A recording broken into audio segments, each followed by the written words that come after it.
Dans le silence du confessionnal, quelque chose de grandiose se produit. Le monde peut être en guerre, les réseaux sociaux en ébullition, les cœurs en détresse, mais là, dans cet espace sacré, le ciel s'incline pour toucher l'âme repentante. C'est là que la miséricorde de Dieu se déverse comme un baume sur les blessures les plus profondes. C'est là que le Christ, à travers le prêtre, tend la main et dit « Va en paix, tes péchés sont pardonnés ». Mais que se passe-t-il lorsque ce moment est vécu de manière superficielle? Que se passe-t-il lorsque les mots prononcés ne viennent pas d'un cœur contrit, mais d'un esprit distrait ou d'une âme endurcie? Selon le pape Léon XIV, certaines paroles, dites au moment de la confession, peuvent non seulement annuler la grâce, mais aussi indiquer que l'âme n'est pas vraiment repentante, et donc reste en l'état de péché mortel même après le sacrement. Cela peut sembler sévère, mais est une vérité qui libère. La confession n'est pas un rituel automatique, c'est une rencontre réelle entre le pécheur et le sauveur. Et quand on y va juste pour cocher une case, on oublie que ce qui est en jeu, c'est l'éternité. Le pape Léon XIV a affirmé « Le confessionnal est un pont vers le paradis, mais beaucoup en font un banc de mensonges. Celui qui se confesse sans repentir ne change que de place, pas de cœur. » Voilà pourquoi il faut redécouvrir la grandeur de ce sacrement. Il ne s'agit pas d'un devoir religieux, mais d'un acte d'amour, un retour à Dieu, une guérison spirituelle. Dans ce script, tu vas découvrir les 4 phrases que tu ne dois jamais dire pendant la confession, car elles révèlent un cœur fermé, orgueilleux ou aveuglé. T'es-tu déjà reconnu dans l'une d'elles? Es-tu prêt à regarder ton âme avec vérité et à te confesser comme jamais auparavant? Si oui, alors ce chemin commence maintenant. Parmi toutes les phrases qui offensent Dieu lors de la confession, celle-ci est peut-être la plus dangereuse. « Je n'ai pas de péché ». Elle peut sembler inoffensive, prononcée parfois avec naïveté ou insouciance, mais en réalité, elle révèle un aveuglement spirituel grave. Elle nie ce que Dieu lui-même a révélé à travers l'Écriture. Dans la première lettre de Saint Jean, il est écrit « Si nous disons que nous n'avons pas de péché, nous nous trompons, et la vérité n'est pas en nous. » Celui qui prétend être sans faute se ment à lui-même, et pire encore, rejette la grâce dont il a besoin. Peut-être la personne veut-elle dire par là qu'elle n'a pas commis de faute grave, mais même les plus grands saints se savaient pécheurs. Sainte Thérèse d'Avila confessait souvent ses fautes les plus petites, car plus l'âme s'approche de Dieu, plus elle voit sa misère. Dire « je n'ai pas péché », c'est, sans le vouloir, se placer au-dessus du besoin de rédemption, se mettre un voile sur son propre cœur, refuser la lumière divine, et cela fait obstacle au pardon. Souviens-toi de la parabole du pharisien et du publicain. Le pharisien disait « Seigneur, je te rends grâce de n'être pas comme les autres hommes. » Il jeûnait, donnait l'aumône, faisait tout bien, mais il n'était pas justifié. Le publicain, lui, se frappait la poitrine et disait « Seigneur, prends pitié de moi, pécheur. » Et il repartit justifié. Le peuple Léon XIV avertit. L'orgueil spirituel est la plus subtile des ténèbres. Il se cache derrière de belles actions, mais refuse l'humilité qui attire la grâce. Si tu as déjà dit ou pensé que tu n'avais pas de péché, reviens à la vérité.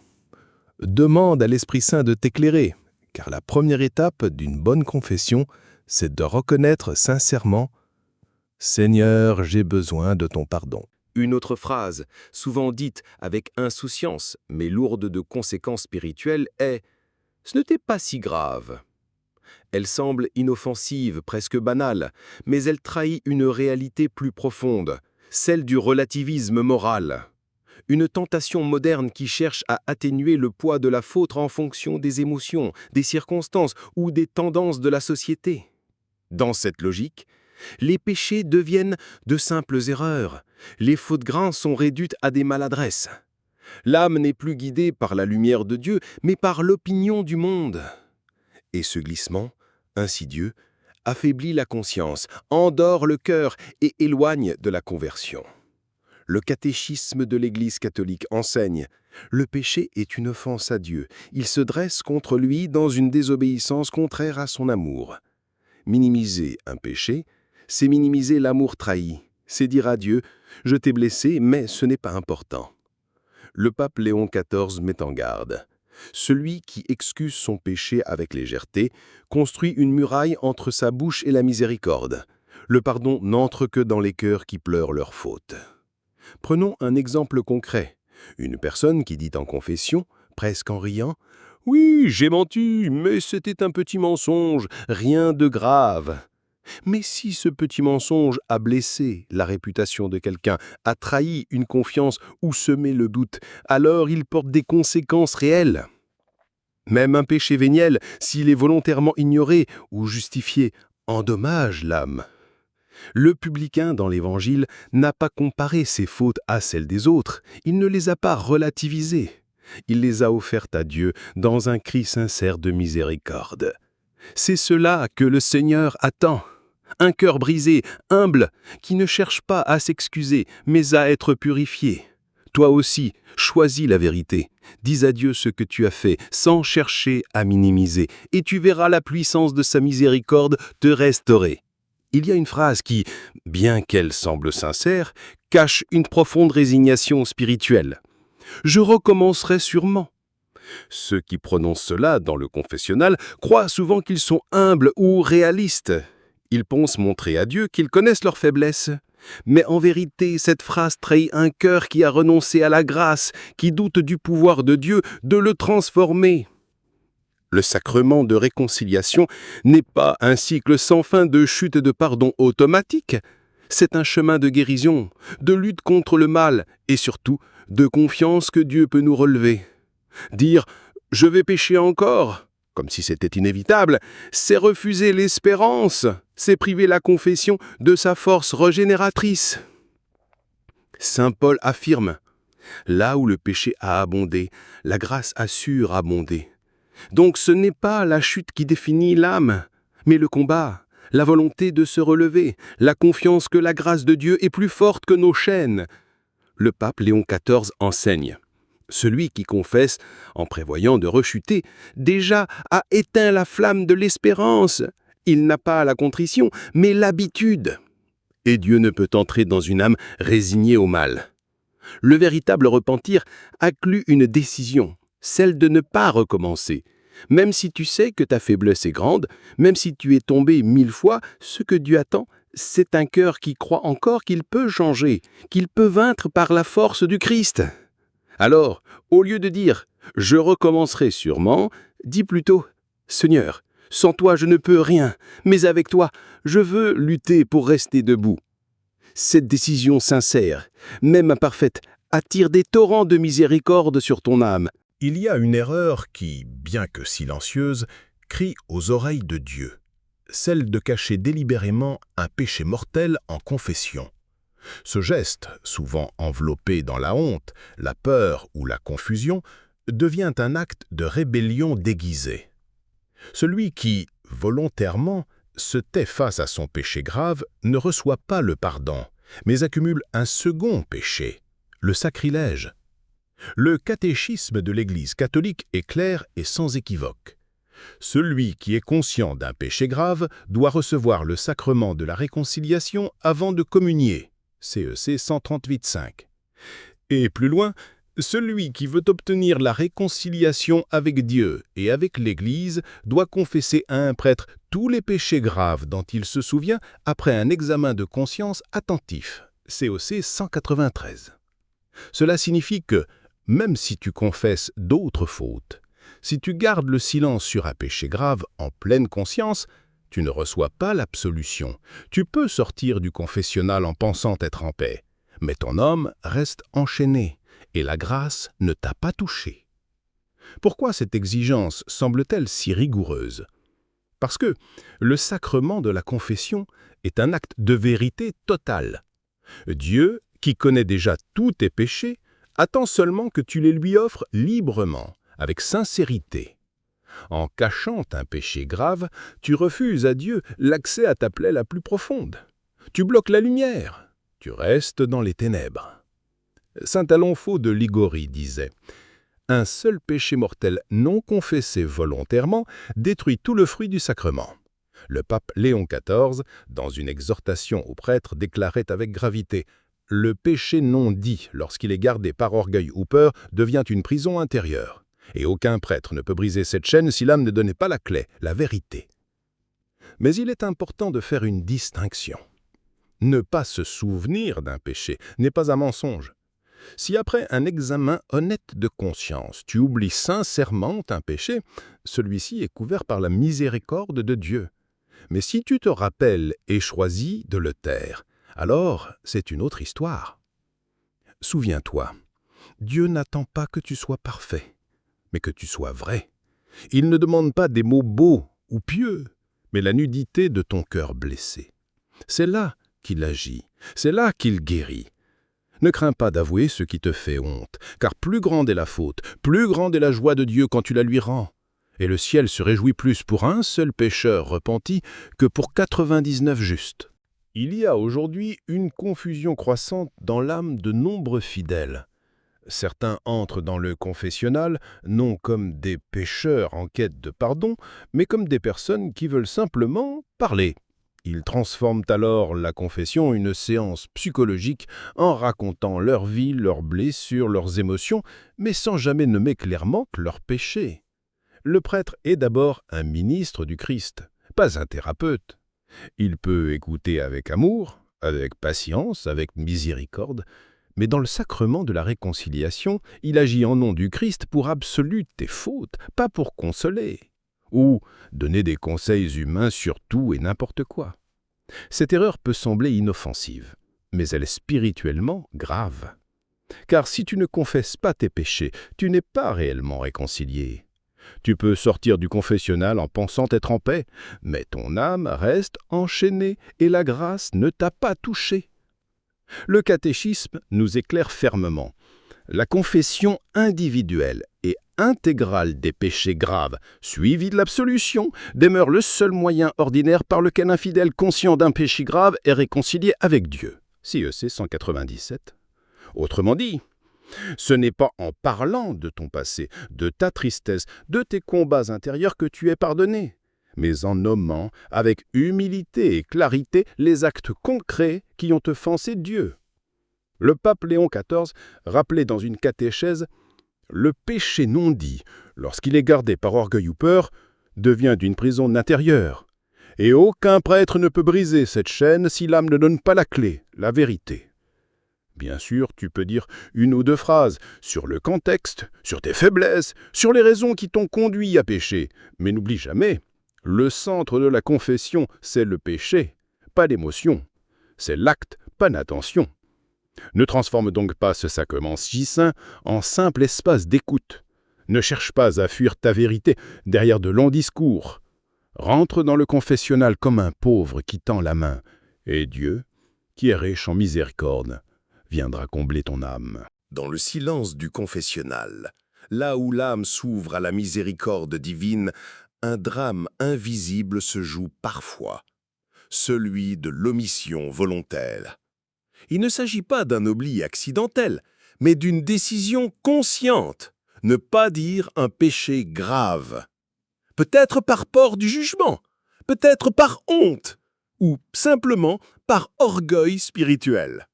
Peu importe la raison, ce silence, quand il est choisi, devient un mensonge devant Dieu.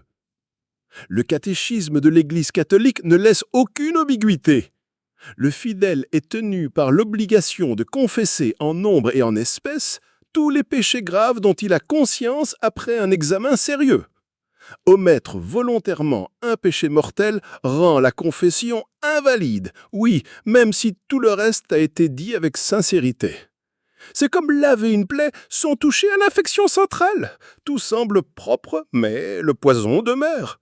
Et pire encore, cela ajoute un péché de sacrilège au poids de l'âme, car on reçoit l'absolution sans vérité complète. Saint Jean-Marie Vianney, le saint curé de Ars, disait « Le péché caché dans la confession est comme un serpent sous les feuilles. Il attend pour mordre plus fort encore. » Et le pape Léon XIV, dans ses homélies sur la miséricorde, avertissait « Dieu peut tout pardonner, sauf ce que l'homme refuse de lui donner. Si tu caches ton péché, tu lui retires le pouvoir de guérison, tu prives ton âme de lumière, tu éloignes le feu purificateur de l'esprit. Alors que faire ? Affronte la honte avec foi, prie avant d'entrer, demande à ton ange gardien de t'aider à ne rien taire. Et rappelle-toi, le prêtre n'est pas là pour te juger, mais pour t'aimer, au nom du Christ. Dans ce combat invisible, le courage de dire toute la vérité est déjà une victoire. Et celui qui ose tout confesser renaît. Il sort libre, pur, rayonnant d'une joie que seul le pardon de Dieu peut offrir. Beaucoup de catholiques vont régulièrement à la confession. C'est une grâce, un privilège, une source de purification offerte par l'Église. Pourtant, il existe un danger subtil, une maladie de l'âme cachée derrière la régularité apparente. Faire de la confession une routine, sans véritable conversion du cœur. Combien de fois entend-on des âmes dire « Je confesse toujours les mêmes choses, je recommence toujours ». Et elles finissent par s'habituer à leurs fautes, comme si la confession devenait un rituel automatique, un simple passage pour se sentir mieux, sans combat spirituel sincère. Mais Dieu ne veut pas des mots répétés, il veut un cœur brisé, ouvert, désireux de changer. Le catéchisme enseigne avec clarté. Parmi les actes du pénitent, la contrition est première. Elle est une douleur de l'âme et une reprobation de péché commis avec la résolution de ne plus pécher. Sans cette résolution sincère, la confession devient une formalité, une mascarade. Pire encore, elle peut renforcer l'illusion qu'on est en règle avec Dieu alors qu'on lui tourne le dos intérieurement. Le pape Léon XIV écrivait dans une de ses catéchèses « Il vaut mieux une confession faite dans les larmes après 6 mois qu'une confession mensuelle sans repentir, car Dieu pèse les cœurs, pas les calendriers. » Cela veut dire qu'il ne faut pas se confesser rarement, non, mais qu'à chaque confession, il faut venir avec une intention brûlante de se convertir, de faire au moins un petit pas de plus vers la sainteté, même si l'on tombe, que ce soit après un vrai combat et non après un abandon. Pose-toi cette question aujourd'hui. Est-ce que je viens au confessionnal pour être guéri ou juste pour me faire soulager? Est-ce que j'y vais par amour de Dieu ou pour calmer ma conscience? Est-ce que je me bats tous les jours pour ne pas retomber? Souviens-toi, Dieu ne cherche pas des habitués de la confession. Il cherche des enfants qui veulent revenir vers lui avec foi, amour et vérité. Parmi les erreurs les plus graves, il y a celle qui ne fait pas de bruit, celle qui se glisse dans l'âme comme un poison lent, la banalisation du péché. Cela commence par des phrases comme « ce n'est pas si grave »,« tout le monde le fait »,« Dieu comprend ». Et ainsi, le fidèle entre dans le confessionnal non pour se repentir, mais pour justifier sa médiocrité. Il mentionne ses fautes comme s'il s'agissait d'une formalité. Il parle avec détachement, sans douleur, sans vraie contrition.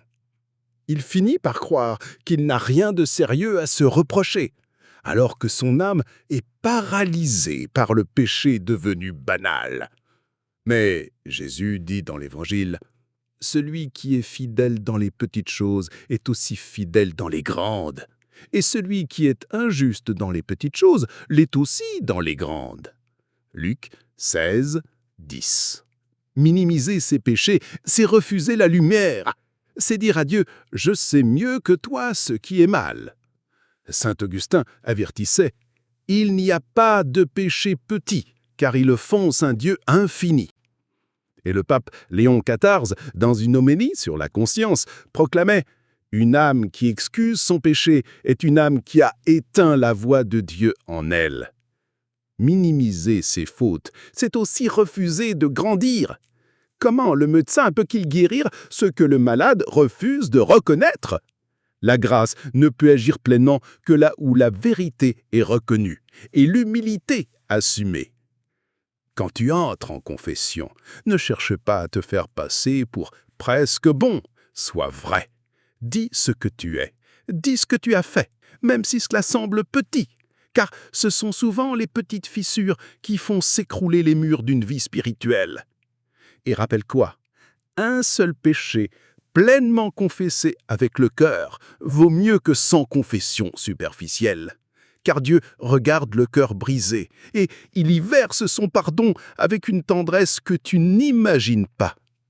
Il existe un mystère que seul celui qui a confessé son âme avec vérité peut comprendre. La confession n'est pas seulement un pardon, c'est une résurrection.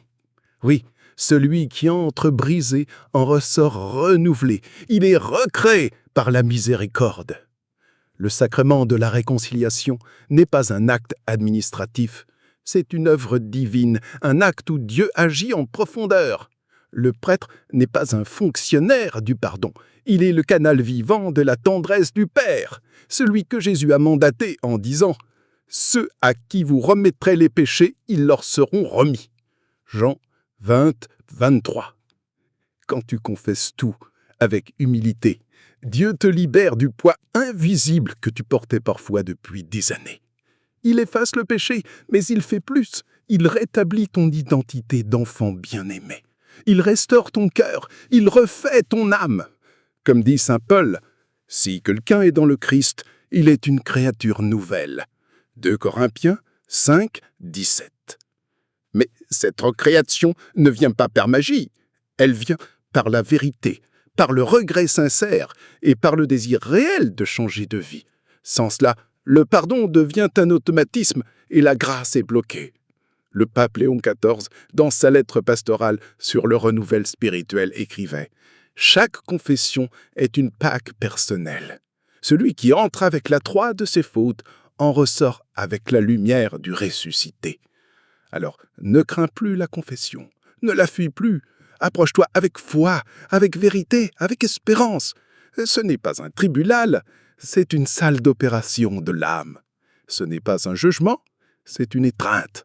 Ce n'est pas une humiliation, c'est une libération. Et surtout, souviens-toi, ce que tu crois être la fin peut être le commencement. Dans ce petit espace silencieux où tu déposes tes fautes, le ciel agit, et tu en ressors, invisible aux yeux du monde, mais transfiguré devant Dieu.